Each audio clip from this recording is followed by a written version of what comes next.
Hey, what's up, everybody? BDO44 coming at you with another video. All right, so the Los Angeles Lakers got the tip-in victory yesterday. Very happy about that.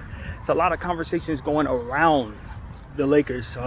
Stephen A. Smith particularly saying on Twitter that if LeBron would have put his hands on him, he would immediately start swinging. LeBron going on Pat McAfee's show. I haven't seen anything from that, but I got it queued up on my watch later list. So it's just a lot of stuff going on surrounding the Lakers. Of course, it's also important that we mention that we did waive Cam Reddish. I want to thank him for his contributions to our team over the last 2 years.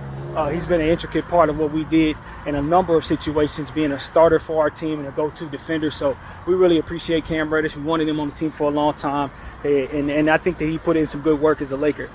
We're going to be signing Jordan Goodwin going forward to a I think it's 2 years, converting his two-way contract into a regular roster contract. And so we're very excited about Jordan Goodwin and also thankful for Cam Reddish. So that's what we want to say here. That situation, I think, is complete. I think all that's done. So yeah, man, but I didn't really mention too much on Stephen A. I think I mentioned it once, maybe made a little quick video on it. When the initial situation took place, I think that's how I approached it. But since all that happened, Stephen A. has said a lot. LeBron responded, and it's just as LeBron said, Stephen A.'s been on his Taylor Swift tour. So I don't know if I feel that way. I just think Stephen A.'s in the business of content, and this gave him a real opportunity, a layup to kind of turn a mountain into a molehill into a mountain. And that's really what he did with this opportunity. I don't doubt at all that Stephen A. Smith would have lost the fight against LeBron James. I don't think LeBron would have gotten any kudos whatsoever putting his hands on that man, and I didn't think LeBron James would ever be as stupid as to even consider doing something like that. I felt like LeBron was fully under control, and that's situation seemed like it would be what Stephen A. would mostly respect, given what Stephen A. has said in the past about him being, approachable in these games when he goes there. I'm at the basketball game. Y'all can come see me. He said that on a multitude of occasions. So I felt like LeBron James got that message, just like a lot of us have gotten that message. And if Stephen A. would be approachable in these situations. So I just felt like Stephen A. kind of felt differently because it was LeBron James. That applied for everybody except for people like LeBron. And you can't speak on LeBron James' son and teammate and expect for him not to eventually have to react to that in some way. He got to go home to his wife at the end of the day. So there's no way for him to sit up here and talk about that man's son and think that he's going to go home to his wife and she's going to be cool with it without LeBron having to react to it eventually. And so I don't know that Stephen A. Smith has been the most egregious, as I've mentioned before, in regards to disrespect toward Bronny James, but I do think that he has the biggest voice, and I think it was that probably that made it so that LeBron wanted to do something in regards to communication. So I think, all in all, Stephen A. Smith, like I said, is fair in the content game when it comes to this type of thing. You're going to have the greatest player, arguably of all time, step to you on a home game against the New York Knicks, where everybody's watching, on a day where you make all this money and in a deal finalized with ESPN and Disney. I think his ego was ruptured, but also it was the other side of him that creates content and that gets numbers in the content space saw this as a grandiose opportunity to further reinforce his worth after having a contract like that being signed. And we can make something out of anything. Look at what I'm doing here with that. So it just reinforces that they made the right decision in giving him this contract. And so it's a lot of different things that came together, but at the end of the day, I think the most that I take from it is that Stephen A. Smith had his ego ruptured when LeBron James stepped to him. And it's just difficult for a guy with a lot of confidence, a lot of pride like Stephen A. to be just stared down upon by somebody who's of LeBron James' physical and power stature, especially on a day like this where he had signed his contract. I just felt like, there's a there's a world where Stephen A. now can't stand LeBron James for that display. And I think it's been said. I was listening to DTLF. I guess Stephen A. brought up the fact that LeBron wasn't at Kobe's celebration for his funeral or something like that. I vaguely remember who all was present, and I think I said this. I think this was my sentiment that day. But like I didn't miss LeBron that day. It's not a disrespect to LeBron James or saying that he's not missed or not important.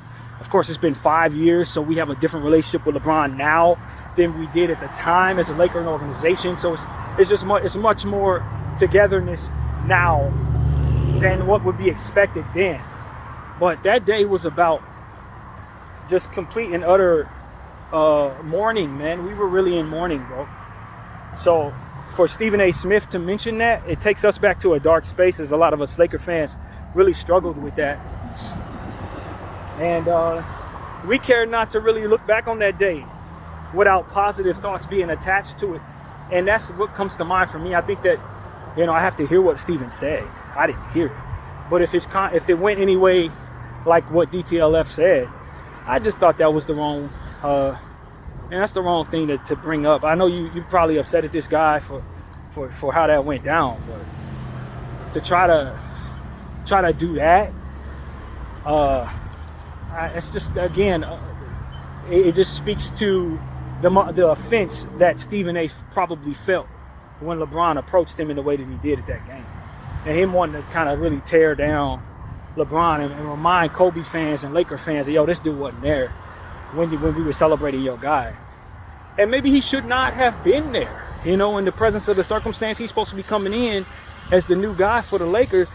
Obviously, we were, from this era, taught how to hate him from afar, even though we didn't have a rivalry at all with LeBron or any of his teams.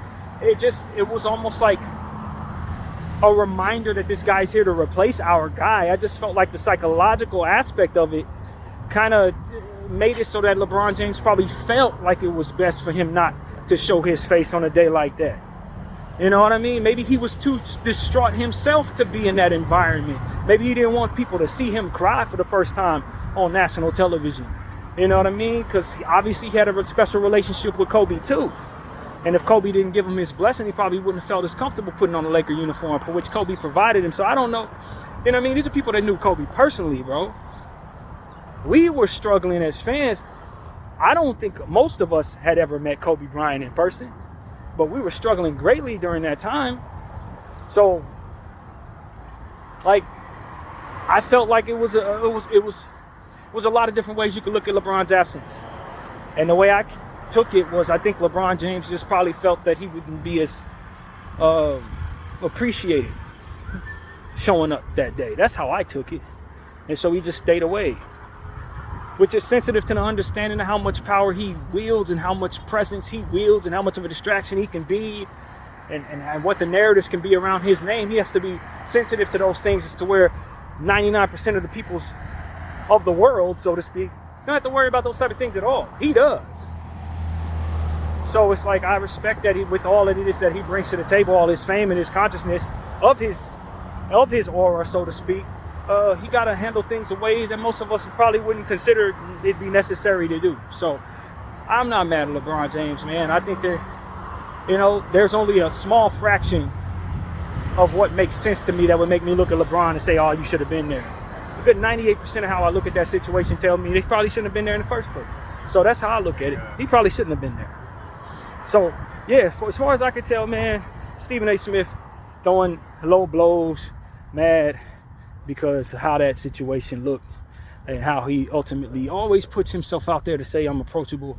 But when LeBron approached him, the situation leaves a narrative open for him to have looked smaller in this situation. And so this is why I think it's just healthy to keep a good balance between when you're the center of attention and the star of a show, respecting that, like we're describing LeBron respecting that and considering that in different ways, and understanding the smallness of oneself so that you don't take yourself so seriously as to create more problems because of one's ego being ruptured.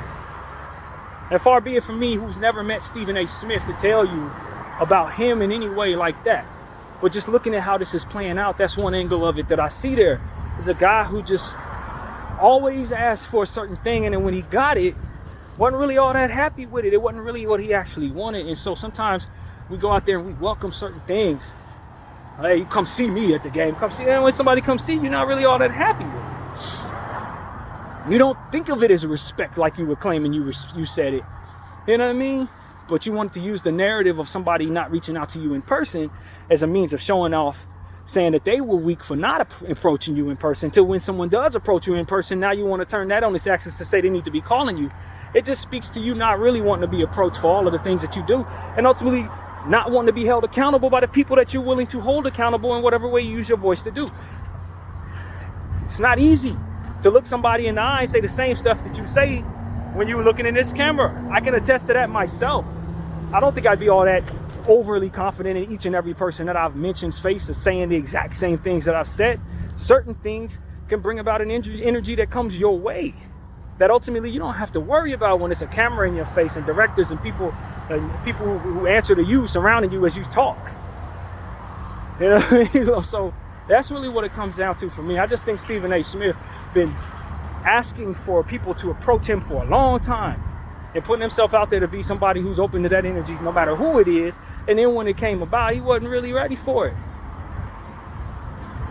You know? And he knows if he would have barked the way that he did in the presence of LeBron James, it could have gone bad for him. Really bad for him. Bad for LeBron, of course, but bad for him. Because there wasn't a whole lot in between him and LeBron James, and there ain't no way he would have been able to defend himself against that. Zero way. So that's really what it comes down to. I just think that at the end of the day, if you're going to do that and speak the way that you speak, then you can't be caught off guard when people approach you. You can't be caught off guard when people have something negative to in response to what you've said. Because at the end of the day, you said a lot that may have rubbed them the wrong way.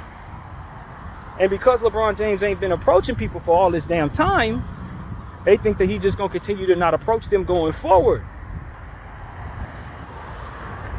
And I don't know if that's not a big mistake. You know what I mean? Because he's at the end of his career. It's not the same ahead of him in regards to what he has to consider. For all I know, he could just wipe, all of those things that he was worried about, clean off his slate and move forward with the confidence that he would have had if not for so many things to consider in the past. So I'm a believer that you just got to stand on what you say. I don't think Stephen A. looked particularly weak in that situation, but I think with how he's handled it afterward, he proved that he wasn't as strong as he needed to be in these situations. And that's sometimes it's just best to not throw low blows and then hide behind what's safe in regards to your commentary, still giving praise to LeBron James and all these different things when he really upset at the man. But he can't hate because it make him look bad, so he got to throw little sly jabs. It's just it's not the great display for a guy his age to be showing with all that he's accomplished in this business. So I don't think Stephen A's going about it the right way. I didn't also think that he was overly disrespectful either initially, but one has to just, if this applies to Stephen A, just put your own ego down for a second for the betterment of what you're trying to do is what I would say. Sometimes it's not good to have your ego on your sleeve, man. It's really not, because it has you making decisions and make you look worse in a lot of cases. So that's my little point of view on the aftermath of that situation. And at the end of the day, man, LeBron James hit the game winner last night, man. This is not the time for Stephen A to be running off at the mouth in regards to LeBron, because LeBron is the hero of last night's game. You know what I mean? And so for all of this he trying to do on the same day he trying to do it, here come LeBron hitting another game winner with the buzzer. Like, you're not gonna win that battle, Stephen A. I don't think so, man. You can capitalize on all these numbers, but it's still gonna be people walking away from the situation saying you lost, you look bad, you look like an egomaniac, and all these different things that don't speak highly to Stephen A's credibility as a character, as a person. And so that's really what it is. You're going to call him out for being this and that. Accountability is a big part of the conversation that makes one who likes to hold others credible look credible. BDL 44. And I thank you all for watching.